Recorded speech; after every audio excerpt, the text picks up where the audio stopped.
A paz do Senhor. Vamos ler um pouquinho da palavra do nosso Deus. Hoje eu quero ler aqui em Romanos 8, do 26 ao 29, tá? Ou melhor, do 26 ao 30. Só esse pedaço. Diz assim: a intercessão do Espírito. Também o Espírito semelhantemente nos assiste em nossa fraqueza, porque não sabemos orar como convém, mas o mesmo Espírito intercede por nós sobremaneira, com gemidos inexprimíveis. E aquele que sonda os corações sabe qual é a mente do Espírito, porque segundo a vontade de Deus é que ele intercede pelos santos. Sabemos que todas as coisas cooperam para o bem daqueles que amam a Deus, daqueles que são chamados segundo o seu propósito. Porquanto aos que de antemão conheceu, também os predestinou para serem conforme a imagem de seu Filho, a fim de que ele seja o primogênito entre muitos irmãos. E os que predestinou, a esses também chamou. E aos que chamou, a esses também justificou. E aos que justificou, a esses também glorificou. Amém? Muito lindo, né, irmãos? Esse pedaço da Bíblia, esse trecho me dá muita esperança, muita paz, porque o próprio Deus intercede por nós. Por isso nós vencemos muitas batalhas. Nós não sabemos nem orar, mas Ele ora com gemido inexprimível na pessoa do Espírito Santo, né, por nós. E hoje eu quero entrar aqui nesse trechinho, nesse capítulo, ou melhor, nesse versículo que diz bem assim: todas as coisas cooperam para o bem daqueles que amam e temem a Deus. Todas as coisas, não é só algumas, são todas. Se você ama e teme a Deus, pode confiar, tá bom? E quero deixar um trecho de um testemunho meu. Esse testemunho eu já contei em vários lugares, eu já contei assim alguns trechos também já no YouTube, mas não completo. Hoje Deus me toca para mim abrir mão mesmo do meu orgulho e contar. Quero ver se ele cabe tudo num vídeo só, para você aproveitar para a glória de Deus, tá bom? Então tá. 1986, eu estava com 13 anos de idade. Para que você entenda, na minha casa era crente eu, com 13 aninhos, meu pai, meu irmão, que era o mais velho, e minha mãe não era crente, e minhas duas irmãs eram adolescentes, então já estava afastada da igreja. E a minha mãe foi crente só nos últimos dias de vida, que logo em seguida também veio a óbito. Então eu me apeguei muito às irmãs do ciclo de oração. Naqueles dias passaram um grupo de irmãs que ia visitar outra irmã em outro bairro, não tinha igreja no nosso bairro. Então elas vinham aqui do Pindorama, aqui na cidade de Rondonópolis, tá? Que eu moro e que eu morei desde tão pequenina, assim. Tive uns tempos em outras cidadezinhas vizinhas, mas mais para fazer alguma coisa para Deus, por isso eu morei por lá. Mas a maior parte do meu tempo foi aqui na grande Rondonópolis mesmo, aqui em Mato Grosso. Então, irmãos, aqui tem o bairro Pindorama, onde a gente congregava, no Monte Líbano não tinha igreja, e a gente ia visitar a irmã lá no Paraty, no outro bairro para frente.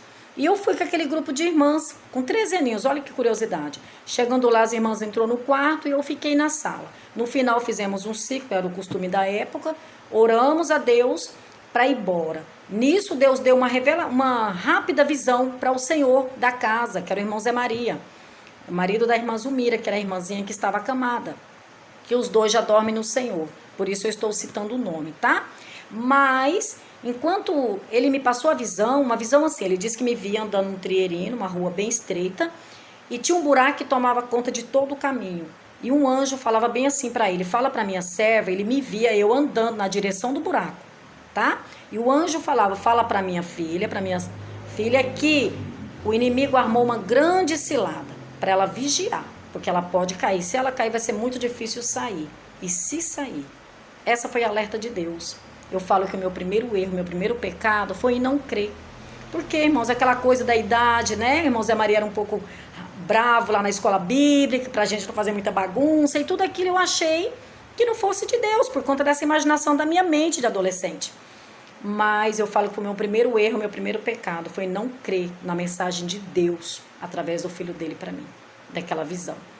E então o tempo passou, não demorou, tudo começou a acontecer. Mudou um jovem para frente da minha casa e eu rapidamente já me apaixonei.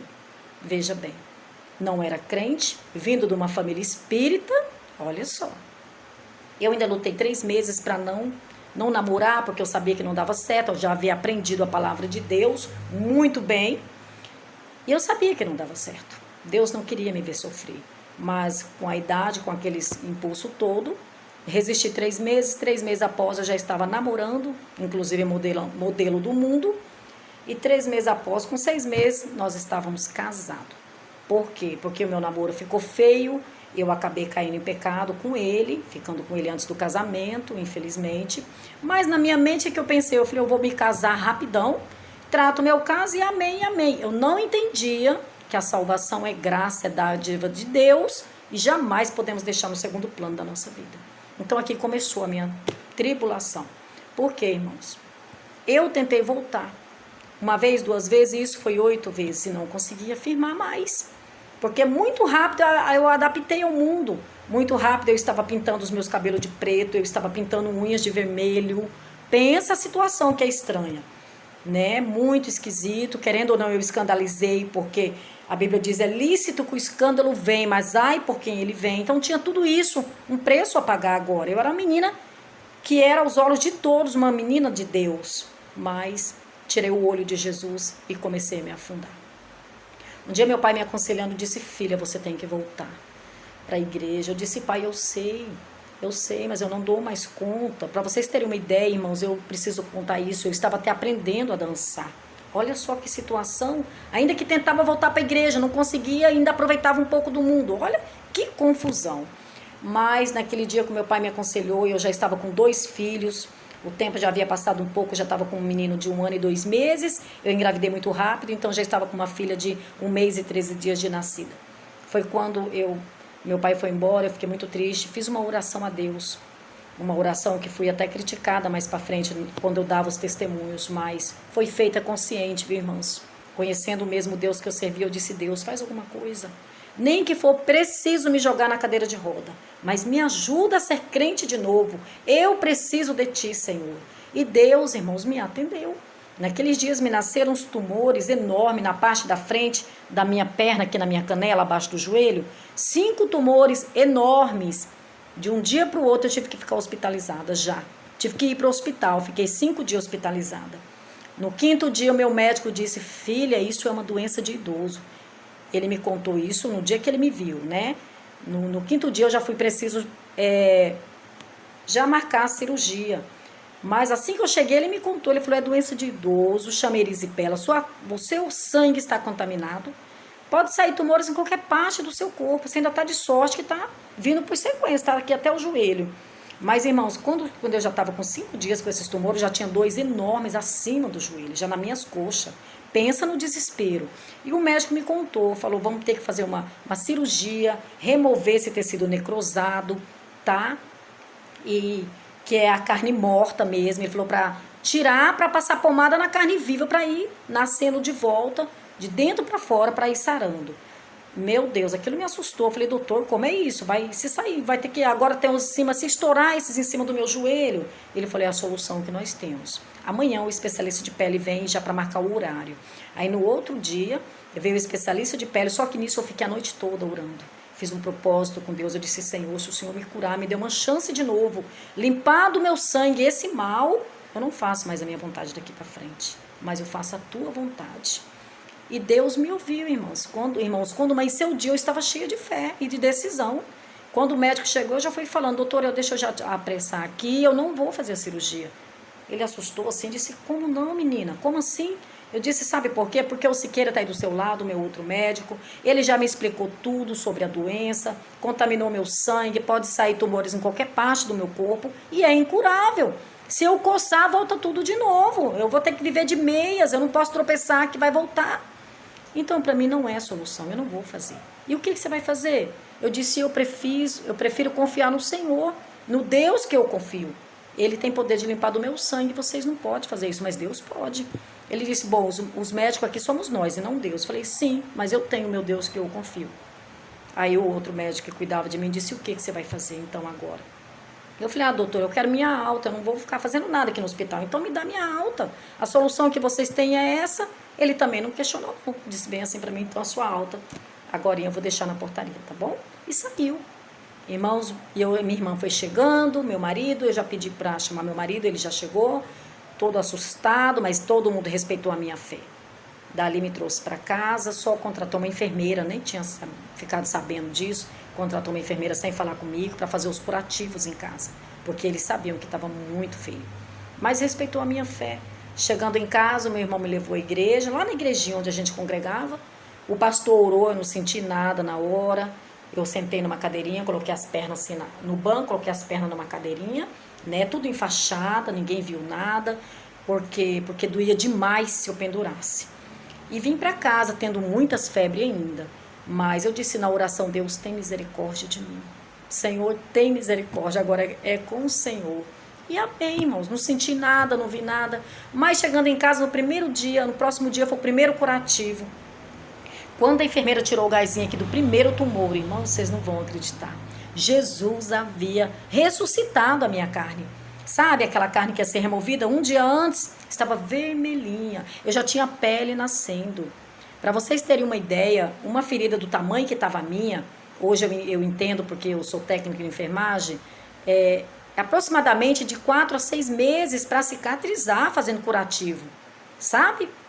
Meninos, veja o que eu vi com os meus olhos. A minha família testemunha e os vizinhos aqui de Rondonópolis, o que viram naquela época é a minha vida. Meia semana eu pude pendurar as minhas pernas, sem medicação, tá? Lembrando que o médico só me passou um comprimido, porque não tinha o que tomar. Era tudo injetável. Vim para casa agora. Sabia que não ia sarar. Ele mesmo me disse depois, eu achei, o meu médico me fez essa conversa comigo, essa fala. Filha, quando ele me viu de novo, boa, ele disse, eu achei que você ia voltar para eu botar as pernas. Desse jeitinho, irmãos. Mas, meu Deus me acudiu. Meia semana eu pendurei as minhas pernas, ou melhor, meia semana eu já andava, né? E uma semana fechou tudo para a glória de Deus. Tudo. Continuei lutando, porque aí a partir da hora que você faz um propósito tão grande desse com Deus, que você já adaptou com o mundo, é bem facinho você olhar para trás e achar tudo muito lindo, tá? Muito engraçado. A gente vem com muito carrapicho quando você passa pelo mundo. Realmente nós somos uma ovelha, um símbolo de uma ovelha, porque os carrapichos são esses trenzinhos, né? Agora eu peguei um novo costume, eu amava bronzear. Agora já era casada, precisava exibir o meu corpo para o meu marido. E eu então rapidamente me apaixonei em ser morena, meus cabelos eram pintados de preto, lógico que não cortei mais, já parei aí os cortes, apesar de ainda ter dado uma vaciladinha lá na frente, mas já fiquei firme. Mas, irmãos, não conseguia mais parar de pintar os meus cabelos, nem de parar de aceitar a minha cor agora amarela. Eu queria ser morena, bem morena. Mesmo grávida, eu não parava de bronzear, tá bom? Era assim a minha vida. Mas mudei um rumo, aí eu parei de ir aos clubes, eu não ia mais colocar roupa de banho na frente dos homens. Eu já sabia que não podia, né? Já tomava Santa Ceia. Mas eu ainda ia, que tinha sauna Matos aqui, não sei se ainda funciona, mas ali na Vila Salme tinha um lugar, tipo um clubezinho com umas piscinas bem bonitas, e só que tinha horário separado de homem e de mulheres. Então eu ia ali, tomava ainda meu sol, mantinha minha cor. Mas continuava orando, Jesus, tira essas vaidades de mim, transforma minha vida, me ajuda. Eu sentia que Deus não se agradava, apesar que eu cuidava, saía de lá com uma roupa bem composta, eu tinha mesmo o compromisso de exibir o meu bronzeado só para o meu marido, mas mesmo assim, parece que eu já sentia incomodada com aquilo, sabe? Eu continuava orando ao Senhor, também naqueles dias eu estava empurrando com a barriga, eu falo assim, essa expressão estranha, porque tinha 8 meses que eu estava sem tomar Santa Ceia, não por questão disso daí, mas por questão de eu ser muito gritona com os meus filhos, muito agitada, acabava xingando, não também palavrões horríveis, mas algumas coisas que também desagradável. Deus não quer que nós amaldiçoamos nossos filhos de espécie alguma. Então, eu sei que o tempo passou, sempre orando, Jesus me ajuda, me ajuda. 4 anos depois, eu tive uma grande surpresa. 4 anos depois, aquela minha filha que havia nascido, agora já estava com 4 aninhos. O Senhor permitiu tudo de novo, irmãos. Saíram agora 8 tumores na parte da frente, inclusive em cima das mesmas cicatrizes. 8 tumores. Parece que para me lembrar do compromisso lá do hospital que eu havia feito. Senhor, eu não faço mais a minha vontade, mas a tua, lembra? Então, Mas Deus é Deus de misericórdia. Lembra também da palavra que diz assim: todas as coisas cooperam para o bem daqueles que amam e temem a Deus. Não é verdade? Então, irmãos, Então, nasceram aqueles tumores tudo de novo, fiquei muito baqueada, muito triste, mas entendi que eu precisava de um tratado do Senhor. Veio ao ciclo de oração uma equipe de irmãs me visitar, o meu pastor. Eu já contei sobre que eu estava sem tomar Santa Ceia há 8 meses, que não era certo, mas que eu não sabia o que fazer, por não ser assim um pecado, apesar que algumas irmãs me aconselhavam: mas Edna, você não pode se ausentar, você tem que passar pelo pastor, você tem que tratar o seu caso. Eu falei: mas irmãs, não é um caso, eu preciso de libertação, não é mesmo um pecado assim, exclusivo, mas coisas que me incomodam. Mas quando eu me vi nessa situação, eu já confessei, né, meus pecados ali pro pastor, achei um jeito rapidão e disse: eu vou cuidar de mim, pastor, todos os dias, então quando chegar a ceia eu vou poder tomar. Fiz isso, irmãos. Mas, para minha surpresa, eu não sabia que Deus agora estava fazendo uns reparos fortes na minha vida. Eu achei que era só isso. Então, 18 dias não fui ao hospital, tá? Só fiquei assim, meu esposo me levava num pastor, numa irmã de oração. Fiquei de ajuda de oração em oração. 18 dias, tudo desapareceu, as febres passaram, mas eu ainda estava com os tornozelos inchados. Me lembro que a minha mãe me deu um conselho: minha filha, não vai mais tomar sol. E eu bem desbotada, minha cor, doida para pegar um sol, para repor o bronzeado. Marquei com a minha irmã, para 3 dias depois, nós ir na sauna repor esse bronzeado. Minha mãe aconselhou, eu não liguei, mas para minha surpresa, quando eu acordei, eu tinha 5 tumores de novo. Tudo vivinho nascendo. Aí, irmãos, a minha vida acabou. É como se eu ficasse sem chão. Falei: Jesus, agora eu não entendo mais nada. Agora eu não entendo. Então, como é isso? É como os médicos disseram mesmo, Senhor? Vai ficar voltando? Vai ser assim pro resto da minha vida? Eu não entendo. O Senhor me curou de milagre.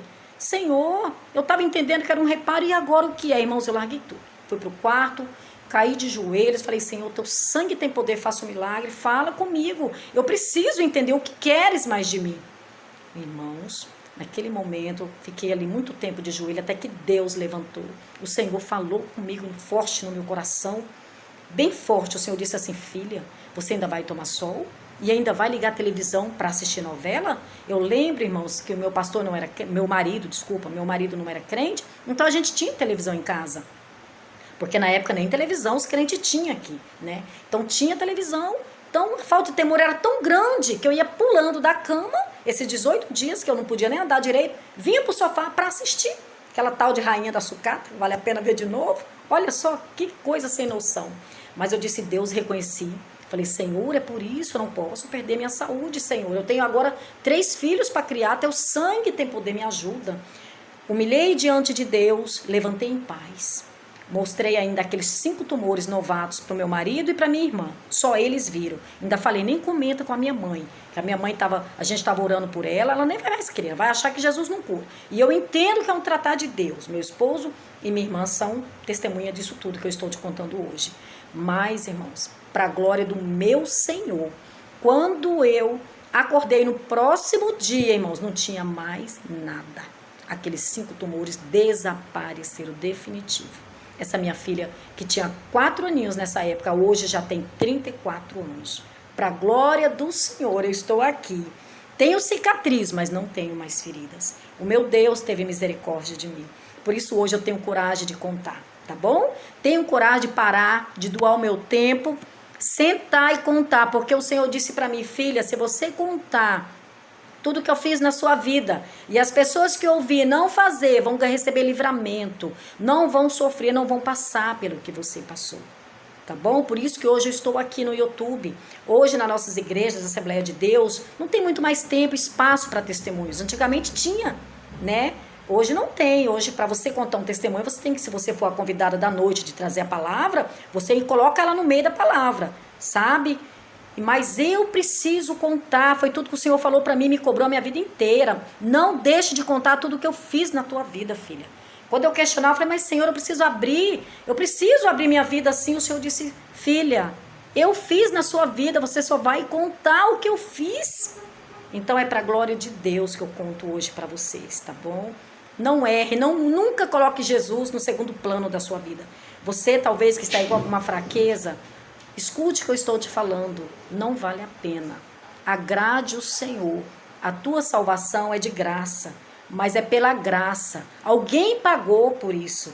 O nosso Jesus deu a vida na cruz do Calvário para que você seja salvo hoje, para que eu fosse perdoado os meus pecados, para que eu fosse alimentada pela palavra do Senhor, tá bom? Para que eu conseguisse hoje, com todos os ventos, continuar sendo crente.